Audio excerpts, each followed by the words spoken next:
Hi guys, అందరికీ నమస్కారం. నేను స్టేజ్ మీద పాడిన పాట ఇప్పుడు ఎంతో వైరల్ అవుతుంది, ఇంకెక్కువనే అవుతుంది. ఆ పాట నచ్చి ఎంజాయ్ చేసి వైబ్ అవుతున్న వాళ్ళందరికీ నైస్, హ్యాపీ, ఎంజాయ్ పండుగ. బట్ నచ్చని వాళ్ళకి I'm sincerely telling, I'm not at all sorry. Because మీ మనోభావాలు ఇప్పుడు హర్ట్ అయినాయేమో, నాది ఎప్పుడో హర్ట్ అయినాయి. నన్ను ఇన్ని సంవత్సరాలుగా వందల వేల పదాలు నా మీద వాడారు, ఎన్నో బూతులు, ఎన్నోసార్లు, ఎన్నో ఒకేషన్స్లో ఫర్ నో రీజన్, నా తప్పే లేకుండా నన్ను అన్నారు. సో అప్పుడు ఏమైంది, మీ సమాజంలో వాడాల్సిన మాటలు, బూతులు, అమ్మో ఏమైపోయింది అప్పుడు. ఇప్పుడు రెండు పదాలు మీరు, అది కూడా మీరు నా పైన వాడిన వాటిలోంచి నేను 2 తీసుకొని, which are not even that big to be honest చెప్పాలంటే. నా జోలికి వస్తే పగిలిపోద్దిరా అంటున్నాడు అంతే. నా జోలికి రాకండి, పగిలిపోద్ది వస్తే. I stand by those words. దగ్గరకు వచ్చి చూడు, తెలుస్తుంది.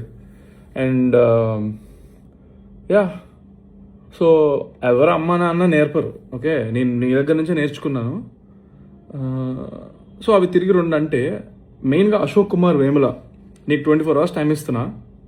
నువ్వు గనక నాకు 24 hours అపాలజీ నీ నుంచి రాలేదనుకో, దీన్ని నేను ఎక్కడ ఎస్కలేట్ చేయాలి, ఎంత చేయాలో నేను అసలు ఇంతవరకు నా లైఫ్లో నేను ఒక మీమర్ కానీ, ట్రోలర్ కానీ, లేకపోతే నా మీద వాడిన వర్డ్స్ కానీ ఎప్పుడు కూడా నేను రియాక్ట్ అవ్వలేదు. అంటే బాధ ఎక్స్ప్రెస్ చేయలేదు, ఎక్కడ ఏ సింపతి కోరుకోలేదు, లేకపోతే కంప్లైంట్ అనేది కానీ, రచ్చ కానీ ఏం చేయలేదు. ఎందుకంటే ఎవరు ఏమన్నా సరే నన్ను అన్నారు, నన్నే అన్నారు, నేను లైట్ తీసుకున్నాను. I took it as criticism. ఎంతవరకు తీసుకోవాలి అంతవరకు క్రిటిసిజంగా తీసుకున్నాను. అండ్ సరదాగా వదిలేశాను. కానీ దిస్ పర్సన్, నువ్వు మా ఇంట్లో మహిళలను అన్నావు, మా నాన్నగారిని అన్నావు, నాతో వర్క్ చేసిన వాళ్ళని అన్నావు, నేను దేవుళ్ళగా భావించే ప్రొడ్యూసర్లు అన్నావు, అండ్ ఆ రోజు వచ్చిన గెస్టులను అన్నావు, అందరినీ అన్నావు. చాలా నీచంగా, చండాలంగా, అసభ్యకరమైన మాటలు వాడి అన్నావు. ఒక ఫోన్ వీడియో పెట్టేసి డైరెక్ట్గా మాట్లాడావు. It is not criticism, it was degradation, defamation, insults. నీకుందిరా రే, నేను ఆల్రెడీ మాట్లాడుతున్నా లాయర్లతో. ఫస్ట్ టైం సీరియస్ తీసుకొని నేను ఎలాగని ప్రాపర్ వేలో వెళ్తాను. ఇలాగ నేను ఫోన్ ఉంది కదా అని పొద్దున్న లేచేసి ఇట్లా పెట్టేసి మాట్లాడేసి చండాలం చేయడం కాదు. బుర్రు ఉంటే ప్రాపర్గా, కన్స్ట్రక్టివ్గా, ప్రోగ్రెసివ్ వేలో వెళ్ళాలి. నీకు నిజంగా నీకు మనోభావాలు హట్ అయినాయి, ఇది ఒక సమాజంలో నువ్వు ఒక లీడర్గా ఫీల్ అయ్యి ఏదో స్టాండ్ తీసుకుందాం అనుకుంటే, తీసుకునేది ఏదో సరిగ్గా తీసుకో. అర్థమవుతుందా? అంత బూతులు నేను వాడిన దానికి నువ్వు మాట్లాడిన వర్డ్స్కి అసలు అది నువ్వు ఎలా రైట్ అవుతావు అసలు నీకు అర్థమవుతుందా? నిజంగా నువ్వు అదే ప్రాపర్గా చెప్తే, ఏదో పెద్ద ఆయన చెప్తున్నాడు కదా, ఆహా ఓకే సార్, కరెక్టే సార్, మేబీ సారీ కూడా చెప్పేటోడేమో. అంటే నువ్వు అంతా నిజంగా సిన్సియర్గా ప్రాపర్గా మాట్లాడితే, నువ్వు మాట్లాడే విధానంలో అసలు మెచ్యూరిటీ లేదు. అండ్ నా విషయానికి వస్తే, నేను ఒకటే, I want to tell you all, అసలు నేను ఎప్పుడైనా ఏ రోజైనా ఏదైనా తప్పు చేశానా? నాకు సిన్సియర్గా నాకు చేసి ఉంటే కనుక నాకు చెప్పండి. I really want know. నేను ఎంతో మందితో వర్క్ చేశాను. ఈ చేసిన 2 మూవీస్లో అందులోంచి ఒక్కళ్ళని నేను వాళ్ళతో తప్పుగా బిహేవ్ చేసినట్టు కానివ్వండి, లేకపోతే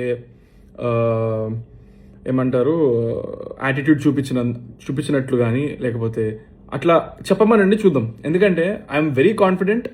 నేను ఆర్టిస్టుల నుంచి, జూనియర్ ఆర్టిస్టుల నుంచి, లైట్మెన్స్ నుంచి, కెమెరామెన్ నుంచి, singers, what ever, who not, సెట్లో నేను అందరితో మంచిగా పలకరిస్తాను, మంచిగా మాట్లాడతాను. ఎప్పుడు ఏ రోజున నేను నా నోరు పారేసుకోలేదు స్టేజ్ మీద కానీ, ఎక్కడా కానీ అసభ్యకరమైన మాటలు మాట్లాడింది కానీ, తప్పు చేసింది కానీ. నేను తప్పులో లేను, డే 1 అని చెప్తున్నా.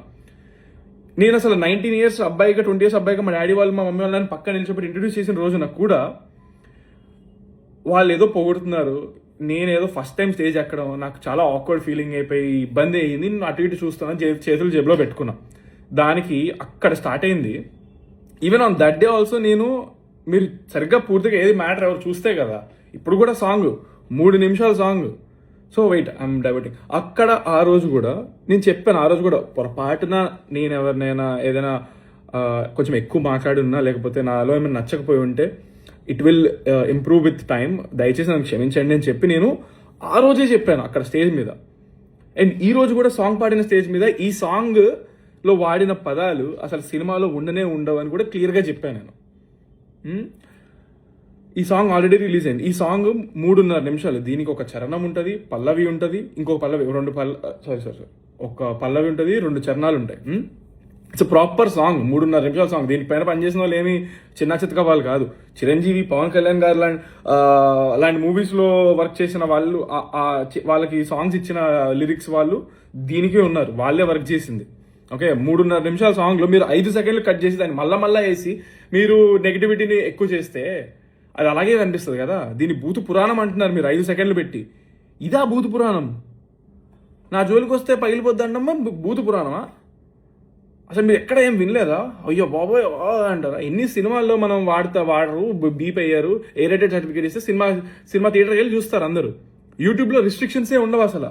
రిస్ట్రిక్షన్స్ లేకపోయినా కూడా మేము ఈ సాంగ్ ఒరిజినల్ వర్షన్లో మేము పెట్టలేదు. అది వి ఫెల్ట్ లైక్ అంత అవసరం లేదేమో అనిపించింది. నేను ఇప్పుడు నా సినిమా రిలీజ్ ఉందిరా భయ్, నేను ఏదో కొంచెం ఇంపాక్ట్ క్రియేట్ చేసుకొని February 6th నా సినిమా రాబోతుంది కాబట్టి కొంచెం బజ్ క్రియేట్ చేసుకుందామని నేను కావాలని స్వతహాగా నా సొంతంగా I take complete responsibility. By the way మా ప్రొడ్యూసర్ కానీ, డైరెక్టర్ కానివ్వండి, లేకపోతే అక్కడ వచ్చిన గెస్టులు కానివ్వండి, మా అమ్మ నాన్న కానీ ఎవరికి తెలియదు నేను ఆ 2 పదాలు చేంజ్ చేసి పాడతానని ఎవరికి తెలియదు. ఓకే, సో నేను ఏదో ఇంపాక్ట్ క్రియేట్ చేసుకుందామని చేశాను అనమాట. అంతే. నన్ను నేనుగా నేను ఎప్పుడు ఉంటాను. I feel like people sometimes నాలో ఉన్న హోప్ అంతా చంపేసి, నా కాన్ఫిడెన్స్ అంతా కిల్ చేసేసి, ఇంకా అసలు they want see me cry అన్నట్టుగా అనిపిస్తూ ఉంటుంది. బట్ దేవుడి దయ వల్ల నేను స్టార్టింగ్ నుంచి నేను ఎన్ని మాటలు పడినా కూడా I always been confident and head strong and ఏదో కసి బ్లైండ్గా సాధించాలని ఒళ్ళు హూనం చేసుకుంటూ కష్టపడుతున్నాను. సో February 6th బరాబర్ ప్రేమిస్తా మూవీ వస్తుందండి. మీరు సినిమా చూడండి. It's a clean movie. మీకు సినిమా నచ్చినట్లయితే 4-5 చెప్పండి బాగుంది సినిమా, నచ్చిందని. నా కష్టం నచ్చితే నన్ను ఆదరించండి దయచేసి. But yeah, Ashok Kumar Vemula 24 hours time bro నీకు మాత్రం. ఇప్పుడు కూడా నేను చాలా రెస్పెక్ట్ఫుల్గా సంబోధిస్తున్నాను, ఎందుకంటే అది నా సంస్కారం. This is how I was brought up. Unlike you, మీరు ఎలా వాడారో వర్డ్స్ అదంతా మీ కామన్ సెన్స్ లేదు మీకు, అలాగే వదిలేస్తున్నా దాన్ని. అండ్ మీరేమి జర్నలిస్ట్, రిపోర్టర్ నాకు అర్థం కావట్లేదు అసలు. ఆ జాబ్కి ఉన్న పేరు, పరువు, రెస్పెక్ట్ అన్నీ తీసేస్తున్నారు. మీకు అర్హత లేదు అసలు. ఆ జాబ్ని చాలా రెస్పాన్సిబిలిటీతో, డిగ్నిటీతో ఆలోచించుకొని చేయాల్సిన జాబ్ అది. నేను రోజు 10-15 మందిని నా సినిమా టైం ప్రమోషన్స్ అప్పుడు అందరినీ కలుస్తాను. అందరూ నాకు వాళ్ళపైన ఎంతో గౌరవం ఉంది. ఎందుకంటే వాళ్ళు ప్రతి క్వశ్చన్ కూడా చాలా రెస్పెక్ట్ఫుల్గా ఆలోచించి 100 సార్లు మాట్లాడే ప్రతి మాట ముందు మాట్లాడతారు. అలాంటి జాబ్ చేస్తున్నా అని చెప్పుకుంటూ నువ్వు వాళ్ళ పరువు తీస్తున్నావు అలా మాట్లాడుతూ. ఇన్ఫ్యాక్ట్ నేను స్టేజ్ 3 సాంగ్ పాడి దిగిన వెమ్మటే నాకు ఫస్ట్ అప్రిషియేట్ చేసిన person, one of the most respected and ఎప్పటి నుంచో ఉన్న senior most journalist come reporter ఆయన నాకు షేక్ హ్యాండ్ ఇచ్చారు. అక్కడ ఇంకా ఎంతోమంది రిపోర్టర్లు, జర్నలిస్ట్ ఉన్నారు, అందరూ అప్రిషియేట్ చేశారు. నా సాంగ్ అయిపోయిన తర్వాత ఫుల్ క్లాప్స్, విజిల్స్ అందరూ చేశారు. అండ్ వాళ్ళందరూ అప్రిషియేట్ చేసింది, మెచ్చుకుంది నేను వాడిన బూతులు కాదండి, నేను చేసిన అటెంప్ట్కి. నేను కాన్ఫిడెంట్గా పాడింది. ఎందుకంటే నేను పెద్ద సింగరేం కాదు, నేను సూపర్ పాడానని చెప్పట్లేదు. బట్ అలా సింగర్ కాని పర్సన్ స్టేజ్ ఎక్కి పాడడం అంత ఈజీ కాదని వాళ్ళు గ్రహించి నా ఎఫర్ట్కి నన్ను మెచ్చుకున్నారనమాట. అది వాళ్ళకున్న maturity. And I was able to entertain them for 3 minutes అనేది I'm very happy and proud about it. Because I was able to, and I gave my sincere effort to sing and entertain. So guys, thank you. And Ashok Kumar Vemula 24 hours, you better send me an apology.